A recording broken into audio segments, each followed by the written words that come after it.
Vanhu vaimbozvitaura vachiti aiwa hamene kuti panofunga kuti zvichasvika kopi, vachiona kunyange maleaders vakaita sekuMozambique vachida kuramba vari clinged onto power. Panapa Venancio Mondlane aiwa zara nhasi ochizouya achivaratidza kuti anombonzani uye zvindi zvake zvakasvika kopi.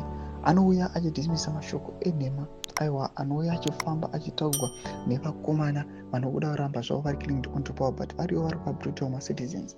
Zambira mashoko anona chibvunzo nevanhu panapa wekuva subscribe or like kuti wambopelele kuti ndipende kuzo mudanyora chiti what lessons can we draw from Mozambique. Kuposta this picture muri kuona kuti aiwa Venancio Mondlane aiwa mukomana aiwa akasimba akagwinya anoratidza kuti ari brave. Vanoona chipendwa vachiti Zimbabwe harani nyika wayo. Vanobuda nyara chiti unity is the key.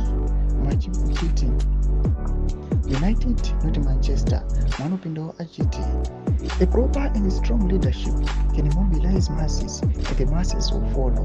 Vanopinda achiti people power is theoretical.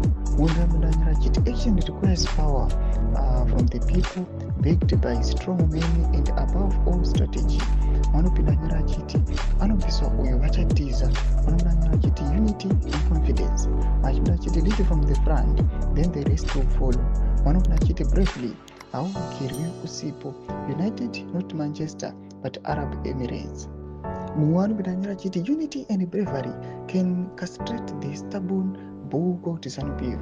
We must also stop accepting bribes from Wigino Chivayo as citizens. Ndomashoko anotaurwa nevanhu vachiti aiwa tinoona kuti kesi kana kuti scenario iriko kunyika yeMozambique yangofanana neyeZimbabwe, but panapa vanhu vemuZimbabwe vanozoona kuti kuMozambique kunongodiwa vanhu vari muri brave chete, kunongoda vanhu vari kuleader from the front. Aiwa zvatoenda mucitizens otofolowa vachitevera mashoko anobuda toka panapa. Vanhu vachiti aiwa nyangwe nevanhu vari kuaccepta mabribes ari kubva kuna Wigino Chivayo, those guys they must also stop.